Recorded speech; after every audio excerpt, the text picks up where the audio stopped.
Right Harish. ముఖ్యంగా JAC నాయకులు ప్రధానంగా ఒక 32 డిమాండ్లను ప్రభుత్వం ముందుంచి వీటన్నిటిని కూడా పరిష్కరించాలని ప్రభుత్వాన్ని డిమాండ్ చేశారు. అందులో ముఖ్యమైన డిమాండు ఒక 3-4 ఉన్నాయి. అందులో ముఖ్యంగా ఆర్టీసీ ఉద్యోగులను ప్రభుత్వంలో విలీనం చేయడం, యూనియన్లను పునరుద్ధరించడం, దీంతో పాటు ఎలక్ట్రిక్ బస్సులను, ప్రధానంగా ఈ ఎలక్ట్రిక్ బస్సుల అంశం ఒక చర్చనీయాంశంగా మారింది. గత ప్రభుత్వం ఉన్నప్పుడు కూడా ఈ ఎలక్ట్రిక్ బస్సుల అంశం అంటే అది ఎలక్ట్రిక్ బస్సుల టెండర్లలో కొంత అవకతవకలు జరుగుతున్నాయని గత ప్రభుత్వ హయాంలో కూడా కొన్ని విమర్శలు వచ్చాయి. ఇక ప్రస్తుతం తెలంగాణలో అధికారంలో ఉన్న కాంగ్రెస్ ప్రభుత్వ హయాంలోనూ ఈ ఎలక్ట్రిక్ బస్సుల అంశం మరోసారి తెర మీదకి వచ్చింది. ముఖ్యంగా ఈ 32 డిమాండ్లలో ఈ ఎలక్ట్రిక్ బస్సులను ప్రభుత్వమే స్వయంగా కొనాలి. అదేవిధంగా ఎలక్ట్రిక్ బస్సులను కొనడం ద్వారా ఈ డిపోలు ప్రైవేట్ పరం కావు అని కూడా ఆర్టీసీ కార్మిక సంఘాల జేఏసీ నాయకులు చెప్తున్నారు. వాళ్ళ డిమాండ్లలో అంటే వాళ్ళ ప్రధాన డిమాండ్లలో ఈ ఎలక్ట్రిక్ బస్సుల అంశం కూడా ఉంది. ఇక ఈ ఎలక్ట్రిక్ బస్సులు ప్రైవేటు వ్యక్తులకు ఇవ్వడం ద్వారా అన్ని డిపోలు ఎలక్ట్రిక్ బస్సులకు సంబంధించిన ఏ పరిధిలో డిపోలు ఉంటాయో ఆ డిపోలు అన్నీ కూడా ప్రైవేట్ పరం అయిపోతాయి, ప్రైవేట్ సంస్థల చేతుల్లోకి వెళ్ళిపోతాయి. ఒక ఎలక్ట్రిక్ బస్సు డిపోకి వచ్చినా కూడా అంటే ఒక ఎలక్ట్రిక్ బస్సు కనుక ప్రభుత్వం స్వయంగా కొనకుండా ఇతర ప్రైవేట్ సంస్థలకు ఆ బాధ్యతలు అప్పగిస్తే దాదాపు ఒక 4 ఆర్టీసీకి సంబంధించిన వాళ్ళు ఉద్యోగాలను కోల్పోయే ప్రమాదం ఉంటుంది.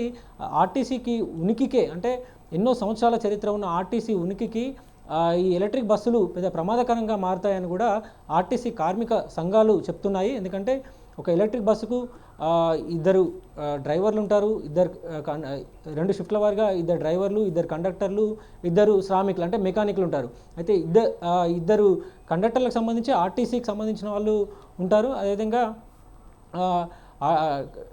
మెకానిక్లకు సంబంధించి కూడా ఆర్టీసీ వాళ్ళే ఉంటారు, డ్రైవర్లు కూడా ఆర్టీసీకి సంబంధించిన వాళ్ళు ఉండే అవకాశం ఉంటుంది. ఎప్పుడు ఒకవేళ ఈ ఎలక్ట్రిక్ బస్సు సంబంధించి ప్రైవేట్ సంస్థలోకి వెళ్ళకపోతే అంటే ప్రభుత్వమే స్వయంగా కొంటే ఈ ఉద్యోగాలు ఎక్కడికి పోవు. ఒకవేళ ప్రైవేట్ సంస్థ చేతిలోకి వెళ్తే కనుక ఈ ఒక్కో ఎలక్ట్రిక్ బస్సుకు 4 అంటే 2 మెకానిక్లని, 2 డ్రైవర్లని ఈ 4 కూడా ఏ సంస్థ అయితే టెండర్లో ఎలక్ట్రిక్ బస్సుల టెండర్ని దక్కించుకుంటుందో ఆ సంస్థనే వాళ్ళని నియమించుకుంటుంది. దీంతో ఆర్టీసీ కార్మికులకు ఉద్యోగ భద్రత అనేది ఉండదు, వాళ్ళని ఉద్యోగాలు కోల్పోయే ప్రమాదం ఉంటుందని కూడా ప్రధానంగా ఆర్టీసీ కార్మిక సంఘాలు ఆందోళన వ్యక్తం చేస్తున్నాయి. ఇక ముఖ్యంగా ఈ ప్రధాన అంశాన్ని ఆర్టీసీ కార్మిక సంఘాలు లేవనెత్తుతున్నాయి. అయితే దీనికి సంబంధించి రవాణా శాఖ మంత్రి పొన్నం ప్రభాకర్ కూడా క్లారిటీ ఇచ్చారు. అంటే ప్రభుత్వమే స్వయంగా ఎలక్ట్రిక్ బస్సులను కొనాలనుకుంటుంది, కానీ కేంద్ర ప్రభుత్వం తీసుకొచ్చిన పాలసీ ప్రకారం ప్రభుత్వానికి కొనే హక్కు లేదు. ప్రభుత్వం అధికారికంగా అంటే సీఎం రేవంత్ రెడ్డి స్వయంగా కేంద్ర ప్రభుత్వానికి లేఖ కూడా రాశారు, కానీ ఆ లేఖకు కేంద్ర ప్రభుత్వం సానుకూలంగా స్పందించలేదు. ఎలక్ట్రిక్ బస్సులను ప్రభుత్వమే స్వయంగా కొంటుందన్న ప్రతిపాదనను కేంద్ర ప్రభుత్వం తిరస్కరించిందని మంత్రి పొన్నం ప్రభాకర్ కొద్ది రోజుల క్రితమే చెప్పారు. ఇక ఉద్యోగ భద్రతకు సంబంధించి కూడా ప్రభుత్వం అదేవిధంగా తెలంగాణ ఆర్టీసీకి సంబంధించిన యాజమాన్యం ఒక భరోసాని ఆర్టీసీ కార్మికులకు ఇస్తున్నాయి. ముఖ్యంగా అంటే ఎన్ని ఎలక్ట్రిక్ బస్సులు వచ్చినా కూడా ప్రస్తుతం ఆర్టీసీలో పనిచేస్తున్న ఏ ఒక్కరి ఉద్యోగం కూడా పోదు, వాళ్ళందరి ఉద్యోగాలు ఉంటాయి, వాళ్ళ ఉద్యోగానికి భద్రత ఆ గ్యారంటీ ప్రభుత్వమే అన్నట్టుగా కూడా మంత్రి క్లారిటీ ఇచ్చాడు. ముఖ్యంగా ప్రస్తుతం తెలంగాణలో అంటే ఎలక్ట్రిక్ బస్సుల ప్రస్థానం చూస్తే 2019లో మొట్టమొదటిసారి గత బీఆర్ఎస్ ప్రభుత్వ హయాంలో 40 ఎలక్ట్రిక్ బస్సులను తెలంగాణలో మొట్టమొదటిసారి హైదరాబాద్లో కొన్ని ప్రధాన ఏరియాల నుంచి శంషాబాద్ ఎయిర్పోర్ట్కి తిప్పేవాళ్ళు. ఆ తర్వాత పర్యావరణ హితంగా కేంద్ర ప్రభుత్వం పిఎం ఈ డ్రైవ్ పథకం అదేవిధంగా పిఎం ఈ బస్సు లాంటి పథకాల కింద అన్ని రాష్ట్రాలకు ఎలక్ట్రిక్ బస్సులను విడతల వారీగా దశల వారీగా ఎలక్ట్రిక్ బస్సులను కేటాయిస్తూ వచ్చింది.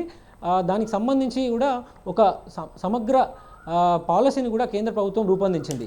ఈ పాలసీ ఏం చెప్తుందంటే ఎలక్ట్రిక్ బస్సులను ప్రభుత్వాలు కొనడానికి లేదు, ఏ ప్రైవేట్ సంస్థలు ఉంటాయో ఏ సంస్థలు అయితే ఎలక్ట్రిక్ బస్సులను తయారు చేస్తాయో ఆ సంస్థలే వాటి నిర్వహణ బాధ్యతని కూడా చూసుకోవాలి అని సమగ్రంగా ఆ పాలసీలో పేర్కొన్నారు.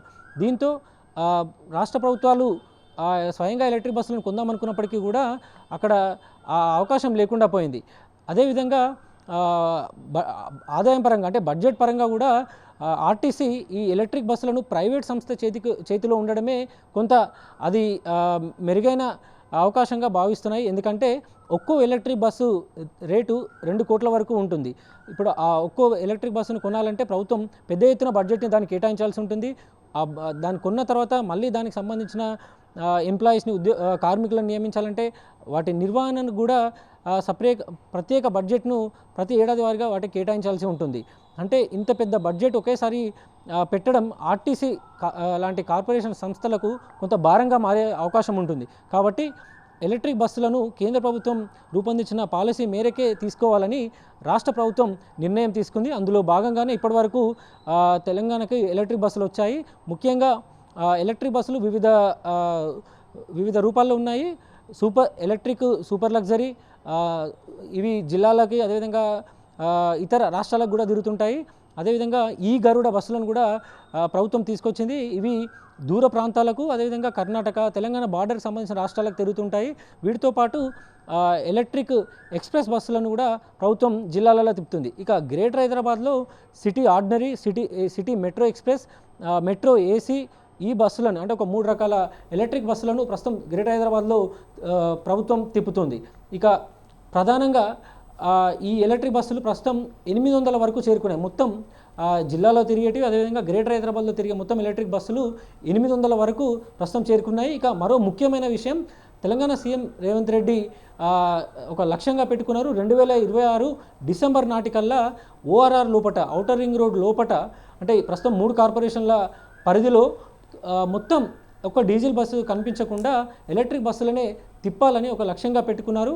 అందులో భాగంగానే ఇప్పటికే కేంద్ర ప్రభుత్వం రూపొందించిన ఆ పాలసీకి సంబంధించి ఇప్పటికే అక్కడ రిక్వెస్ట్లు కూడా పెట్టారు. ఆ రిక్వెస్ట్లకు కేంద్ర ప్రభుత్వం సానుకూలంగా స్పందించింది. ప్రస్తుతం గ్రేటర్ హైదరాబాద్లో అంటే మూడు కార్పొరేషన్ల పరిధిలో 2800 బస్సులు తిరుగుతున్నాయి. ఇందులో డీజిల్ బస్సులు ఉన్నాయి, అదేవిధంగా ఎలక్ట్రిక్ బస్సులు కూడా ఉన్నాయి.